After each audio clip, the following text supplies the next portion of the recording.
Kamla-Kay, and in this video we're going to talk about some of the things that you should not do when it comes to being a model or trying to become a model. So if you are new to my channel, I'm an agency signed professional model and I do TV commercials and print work. So of course I have lots of tips to make sure that you're going to be a lot more successful in this industry based on what you do versus not do. So let's get right into it. Tip number one is about your appearance. So of course, we all have certain hairstyles that we like. We like how our skin color looks, whether tanned, not tan, fair skin, dark skin. There's so many things that represents us and how we want to be perceived, right? So when it comes to your hair, agencies are going to pretty much dictate how your hair looks to a degree. So for instance, let's say that you go and get signed to a modeling agency and your hair is curly, and let's just say hypothetically it's right here. And the agency does your portfolio development with your hair in that capacity, and then all of a sudden 2 months later you decide that you have a change of feelings, change of desired look, and then you go and give yourself a bob, a chop right here. That is an absolute no-no unless you get it approved by your agency. So once your agency has developed your portfolio with you in a certain look, you are expected to keep that same appearance, whether body size, shape, all of that stuff. And if you want to change that, such as your hair for instance, you do have to have those discussions with your agency versus making the change and then telling them after the fact. If you decide to do something crazy like a big hair change for instance and do not tell your agency, they literally can end your contract on the spot because of something like this. Tip number two, in terms of something that you have to be very mindful of when it comes to being a model, is being on time. So I know a lot of times people, they think like if an event says it's going to start at 2 o'clock, that means that they show up at 2:30 or 2:45. When it comes to modeling, that is a crime to show up that late after the start time. So for instance, say that you have a casting and the client has you on the list for the casting at 2 o'clock. That does not mean that you can show up at 2:20. Essentially, clients set up blocks of time for castings, and in those blocks of times, they usually have models that maybe are within the same age range, the same look and ethnicity, same hair color, whatever the case is. And when they set that time, they expect you to show up at that time. So if you have a call time, for instance, at 2 o'clock, the rule is that you want to show up at least 10 minutes before your call time. That way you can just wait outside essentially, or if the client is allowing you to come in early, that way you're already there. And you also have to think about things such as, traffic. If you're in a place like New York, for instance, where it's so crazy trying to find those freaking building numbers and you can easily get so lost, you want to make sure that you plan ahead. So being late to a casting or to your day of the job is an absolutely no-no, and it'll actually sometimes make a client want to tell you that you can no longer do the casting or that you are no longer hired for that job. If these tips are helpful, make sure that you hit that subscribe button, and also I really want you to go to the description area in this video because I have two important things. One of them is a free guide that you can download on my website, and on that guide is a list of modeling agencies that you can go to and submit to them if you're trying to become a model and you have no idea where to start. I started the list for you. And then number two, depending on when you watch this video, I do have a posing course that is coming out, and of course, as a model, you have to be really comfortable on camera. You have to know your poses and your angles. So I do have a posing course that's coming out. Maybe it's already out based on when you see this video. So go to that description and get details also on the posing course. And if you have not already subscribed, hit that subscribe button. Let's get into the next tip. Now, piggybacking off of the second tip that I did, the third tip is your appearance when it comes to showing up on set. So for instance, let's say that you get booked for a job, your dream job, right? And you show up to set knowing that the client is going to have amazing clothes for you, they're going to have hair and makeup there. That does not mean that you just show up as if you just rolled out of bed. So a really good but kind of sad example is there was a casting that took place in Miami for a really big, like a huge worldwide personal hygiene product for women, right? And so there were a series of models that were booked for this job, and one of the ladies showed up to set and she was just looking a little bit disheveled, pretty much rolled out of bed in the sweatpants kind of look, and showed up to the booking, right?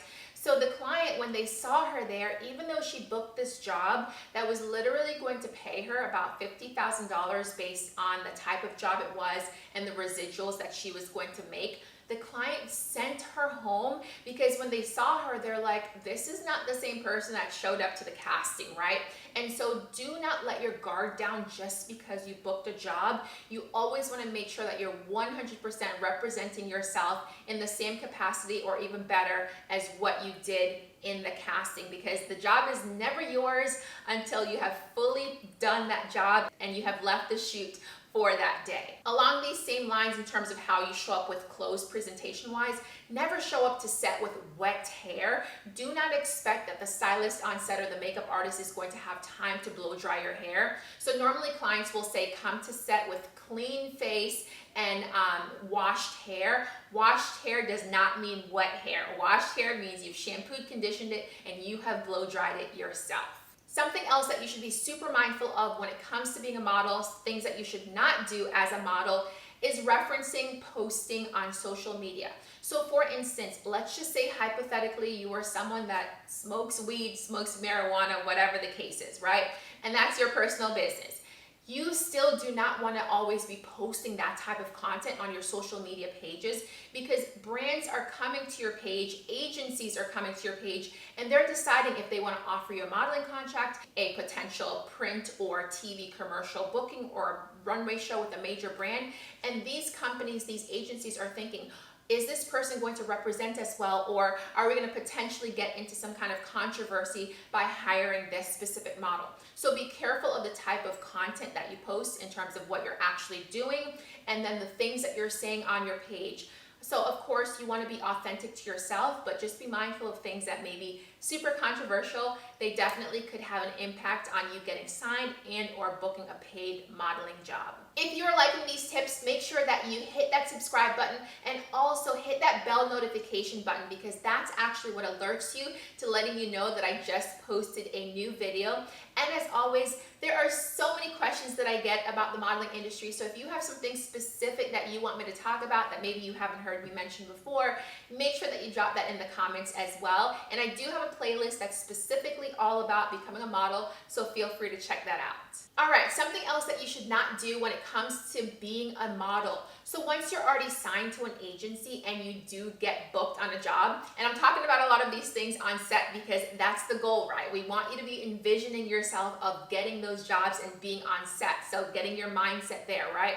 So this tip is being mindful of your etiquette on set as it relates to your cell phone, because I know we are all obsessed with our cell phones. We're all obsessed with taking content and capturing the moment, especially if this is your big moment with booking your dream modeling job. So for instance, let's say that you go on set and you decide to take a selfie, like maybe the background is there and you're just trying to show your friends all of the cool things that are behind you and proving essentially that you really are on a modeling job.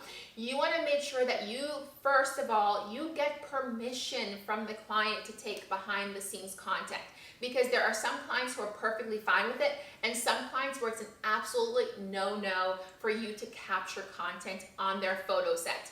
And the reason for that is if it's a huge brand or just a brand in general, they don't want their competitors to know what their next marketing move is or what their next campaign is. So that's why a lot of brands don't want you to capture content on set.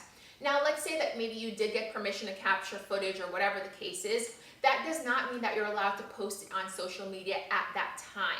So for instance, if you do capture any footage on set, make sure that you do not post that footage to social media until after you have fully seen the client release all of that information on public platforms. So if the campaign comes out and in the campaign it's already showing the full set and you have that same set in one of your behind the scenes, then you can post that after the client's brand campaigns have already been released fully to the public.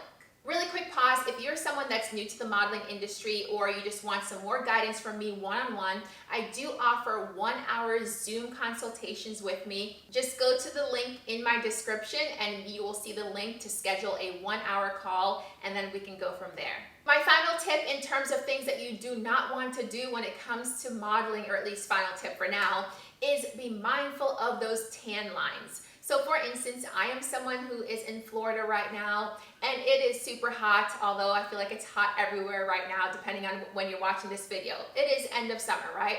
And so tan lines, if you have been to the beach and you have all of those zigzag lines going across your shoulders or in the bikini area, and then you know that you have a modeling booking that's coming up that week, and or sometimes even the next week, depending on how long it takes your tan lines to fade, you have to be mindful of that when you make your decisions about going to the beach. Because you may then go on a job and the client has you in shorts or a tank top or even another bathing suit, and then you have these crazy tan lines that are going on. And this could be a reason why a client says, oh my gosh, they call your agency and they can say, she just showed up to set, she has all these tan lines, we can't use her for this shoot, we need you to quickly send us another model. So again, that's another area in which you can get booked for a job, you're so excited you go to set that day, and the client has to let you go and release you for that job because of your crazy tan lines. So that is something to be mindful of. I know you want to enjoy your beach days or getting your tan to get the right color that you want, but be very mindful of that as it relates to if you have a modeling job coming up. All right, so make sure that you hit that subscribe button. Go to my description area to get the link for my posing course and to get the free download guide